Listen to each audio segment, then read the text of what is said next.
Alors, je fais cette vidéo pour expliquer le fichier page 68. Donc, on est toujours sur la multiplication et plus précisément sur la commutativité de la multiplication. Et la commutativité de la multiplication, c'est quand on dit que 2 fois 5, c'est la même chose que 5 fois le chiffre 2. Le meilleur moyen d'expliquer la commutativité, c'est d'utiliser le quadrillage. Donc, quand on a un quadrillage devant nous, on voit bien que quand on va compter le nombre de cases par colonne. 1, 2, 3, 4, 5. J'ai 5 cases dans la colonne, d'accord? À côté, je vais encore avoir la même colonne avec 5 cases, plus encore 5 cases, plus encore 5 cases, plus encore 5 cases, plus encore 5 cases. Donc je compte dans ce sens-là et à chaque fois, j'ai des colonnes de 5 cases. Je suis donc en train de faire 5, plus 5, plus 5, plus 5, plus 5, plus 5.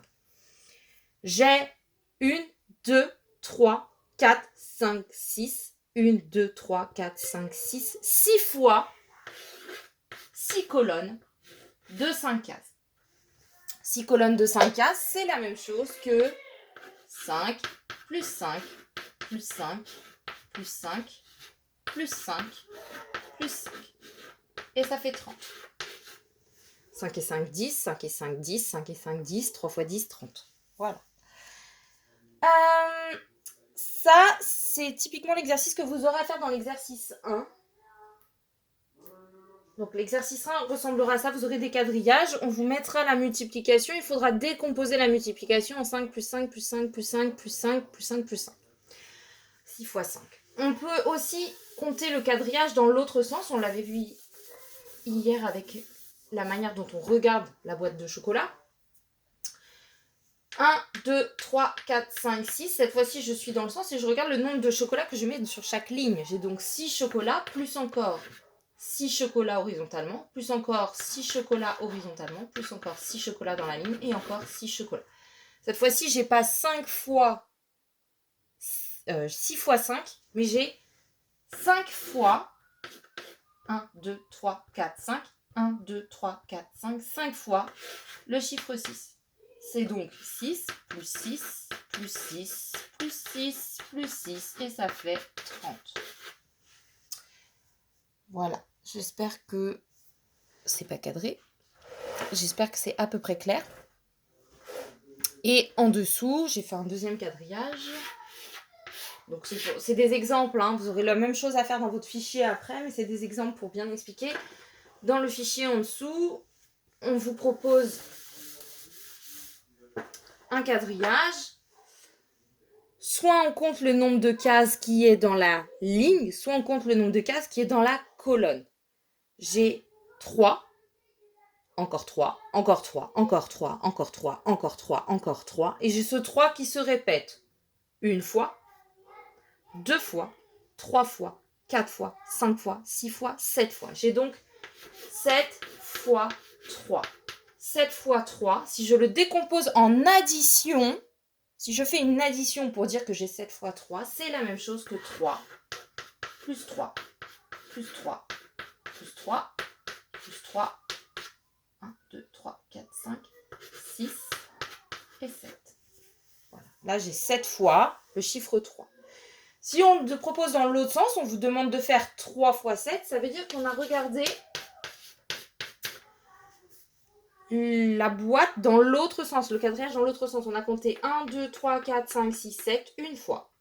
1, 2, 3, 4, 5, 6, 7 sur la deuxième ligne. 1, 2, 3, 4, 5, 6, 7 sur la troisième ligne. J'ai donc 3 fois le chiffre 7. 7, encore 7, encore 7. 7 plus 7 plus 7. Et ça fait le même résultat que là. Ici, ça faisait 21. Et là, ça fait toujours 21. Voilà pour la commutativité. Donc ça, c'est pour le premier exercice. On va vous demander, en fait, dans le premier exercice, quand vous n'avez plus de quadrillage et qu'on vous demande de décomposer en addition, clairement, c'est quand on vous dit de faire 6 fois 4, eh bien, c'est 4, encore 4, encore 4. Et il en faut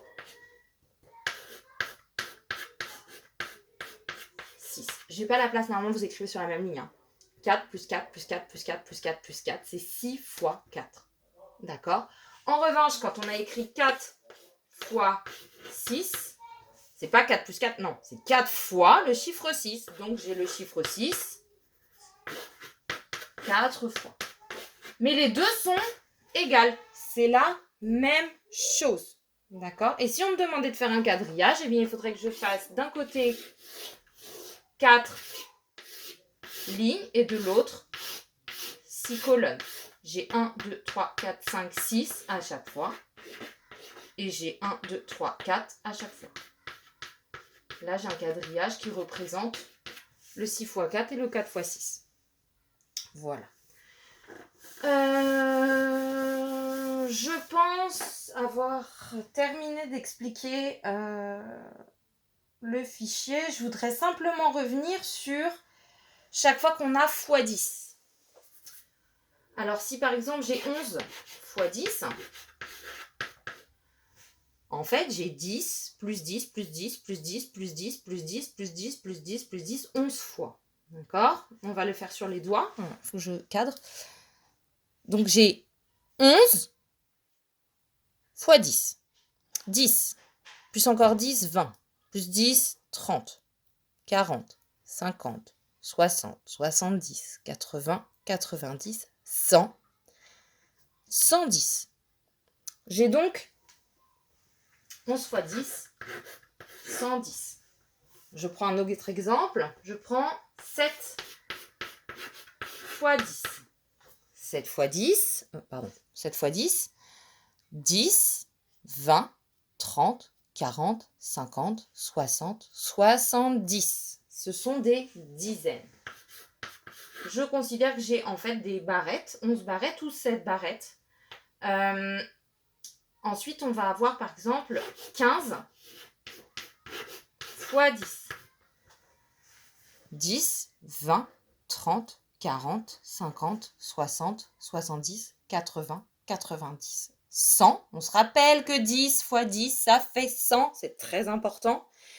Et ensuite, pour que 10 fois 10, ça fasse 100, il manque encore 5 fois 10 pour faire 15. Donc, 5 fois 10, ça fait 10, 20, 30, 40, 50. 50, 150. On essaye de se rappeler qu'à chaque fois, quand on multiplie par 10, on recopie le nombre et on lui ajoute un 0. On recopie le nombre et on lui ajoute un 0. On recopie le nombre et on lui ajoute un 0. Ça, c'est la méthode qu'on ne comprend pas, mais ça marche à tous les coups. Si on applique la méthode qu'on veut comprendre, on compte sur les doigts de 10 en 10. D'accord? Ou alors, quand on a 11, on sait que 10 fois 10, ça fait 100. Plus 1 fois 10, bah, ça fait 100 plus 10, 110. Voilà. Ça, c'est pour le dernier exercice. Bon, j'espère vous avoir aidé sans avoir été trop longue. Et bah, on se donne rendez-vous demain pour une nouvelle vidéo pour les maths. Voilà. Allez, bon travail!